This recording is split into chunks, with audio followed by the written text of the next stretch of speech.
I can't believe the time has come and we're here at the wrap up of Public Health 7140 for social and behavioral aspects in public health. We've covered a lot of ground in the past 6 or 7 weeks. We've began by just describing the historical context of how social and behavioral sciences have been incorporated into population health. We've considered how we had to go beyond just clinical medicine and physical health. That health encompasses so much and includes emotional health, psychological health, social health, financial, intellectual health. It is really the complete state of overall health and well-being. We've looked at the ecological model and the multiple layers of influence on health. It's not simply one person and their ability to affect their health by lifestyle behaviors and their habits, that their access to health care, their insurance coverage, where they're born, to what sort of parents, how mom took care of them in utero, through where they live, go to school, work, play, the community they live in, the country they live in. These are all things that have a very important, significant impact on the health of individuals in populations. We looked at social determinants of health and how these social structures play a very important role in shaping the health of groups, and this leads to health disparities. We've looked at how to analyze and understand and speculate pathways that can explain or modify these health outcomes tied to social determinants. We began also with the understanding that if we're going to continue to just fix health problems in a downstream manner, we're going to burn out and we're never going to fix the root cause of problems. That root causes of social determinants, their drivers have to be addressed upstream. And also, these social determinants have a cumulative burden from womb to tomb throughout the entire life. It's not something that we will grow out of, that they continue to persist in all developmental stages. Then finally, in the last several sessions, we've really turned our focus to the potential of solutions that we can come up with, we can adopt, the evidence that we need to create that interventions work and are developed with a community and not for a community, and that we can use evidence-based intervention strategies and comprehensive programs addressing individual level, but those on the macro level, health communication, advocacy, policy, are going to have the greatest potential for widespread change and disease prevention.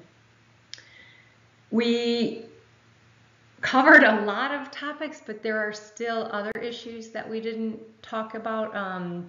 This figure really is just a description. It's the CDC's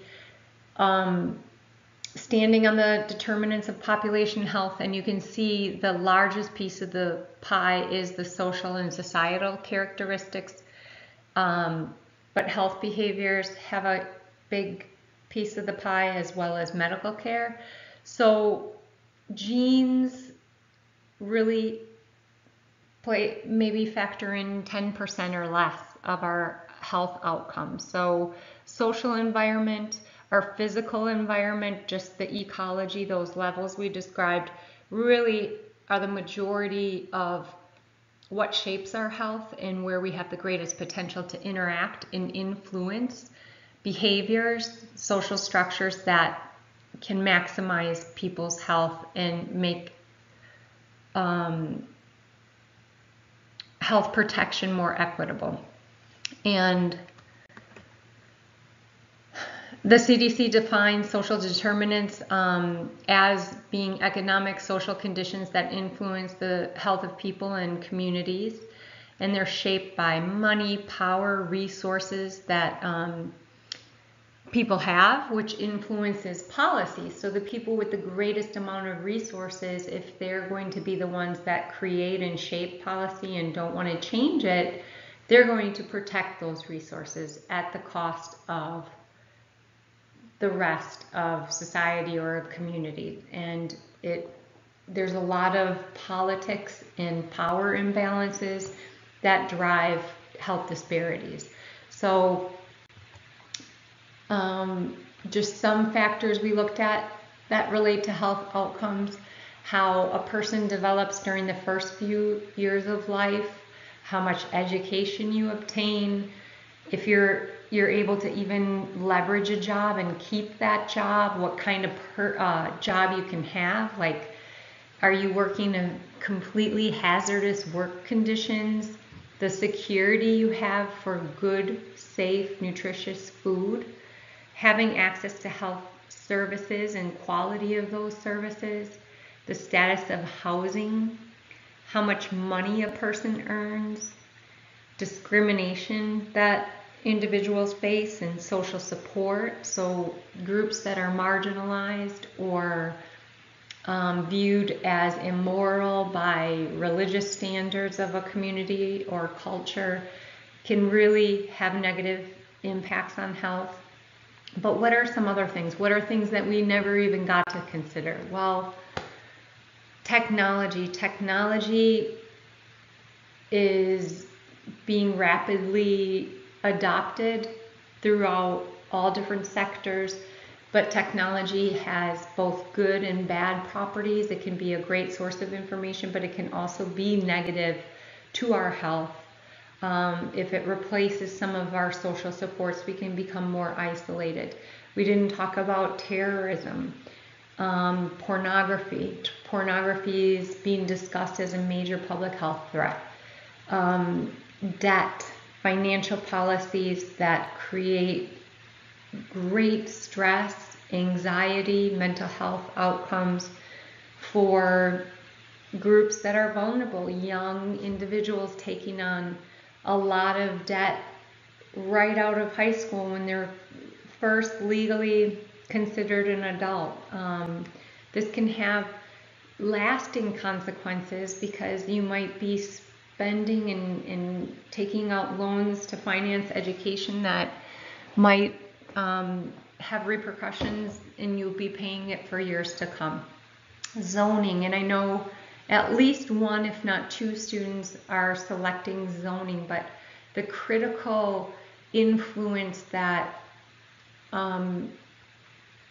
local government officials can have when they determine city lines, borders, those geographical demarcations that can really influence the types of people who can have access to maybe the better schools, the health care resources, maybe strategically where landfills and other undesirable utilities are going to be located, etc.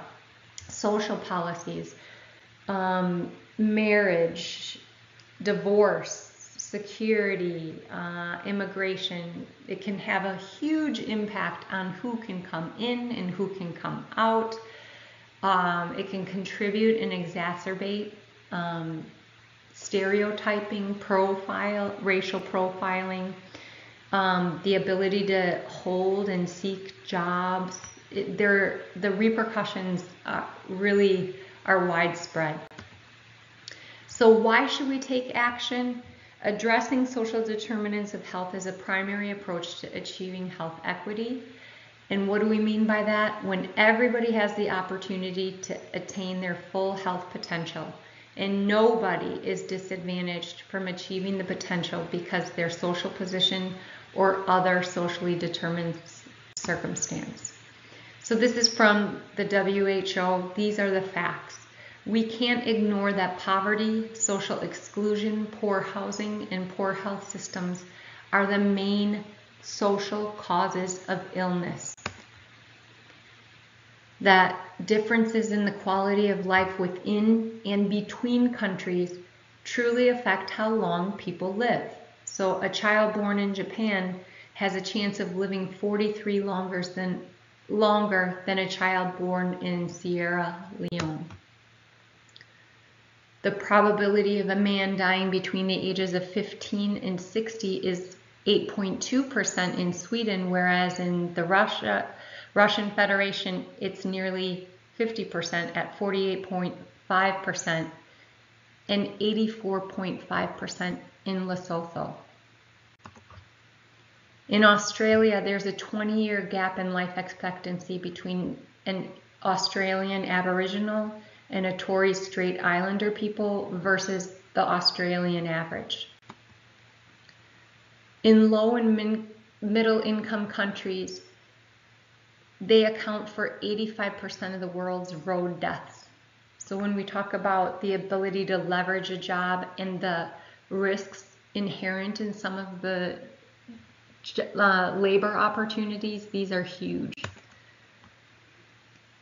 In 2002, nearly 11 million children died before reaching their 5th birthday, and 98% of the 11 million were in developing countries. Inequality in income is increasing in countries that account for more than 80% of the world's population. And few governments have explicit policies for tackling socially determined health inequalities. So what can be done? So the WHO in 2011 held a Rio, and there's a Rio Declaration. They just had the 5-year update to see the progress that's being made, but there were 3 actionable priority items that were identified. And they include to improve the conditions of daily life, the circumstances in which people are born, they grow, live, work, and age. The second action item was to tackle the inequitable distribution of power, money, and resources, the structural drivers of the conditions of daily life globally, nationally, and locally. And the third priority is to measure the problem, evaluate actions, expand the knowledge base, develop a workforce that is trained in the social determinants of health, and to raise public awareness about the social determinants of health. Just to visually represent that, governments have signed that declaration from WHO, and they're showing a commitment to take action against health inequities. But it involves a complex collaboration with civil society, the UN, development organizations, academic organizations, donors, the private sector, and the #1 priority is to enhance health policies and decision making, again, because they have the greatest widespread potential to prevent undue suffering and make things more equitable, to widen the participation in policy making and implementation, to improve healthcare and services, to strengthen international cooperation, and to monitor and impact progress being made. The 5-year 2016 meeting was just held in June in Ottawa, Canada, and you can read more at the WHO about how the indicators have changed, the trends in this 5-year span since the Rio.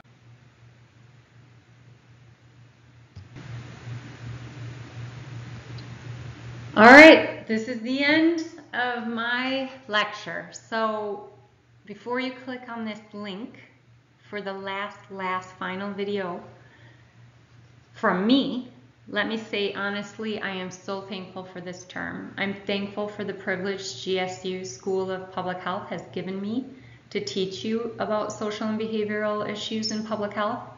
I've learned to take nothing for granted, and I want you to know that I love what I do, and the potential to spark interest in social and behavioral science among students, as well as to be on the front line and actually engage in important work in the area, keeps me going. And I'm getting ready to head to Tanzania in just a couple weeks, And this entire class has gotten me in the right frame of mind to be completely refreshed, my energy renewed about the important work that we as public health professionals engage in. So for many people, sometimes it takes a travesty to appreciate all that we have, but education has taught me how infinitely lucky I am. I have been given chances that the majority of the world's population will never have. My goal is not to amass wealth, and if that is your interest, you might want to look at other careers outside of public health, because we try to do amazing things on very limited budgets.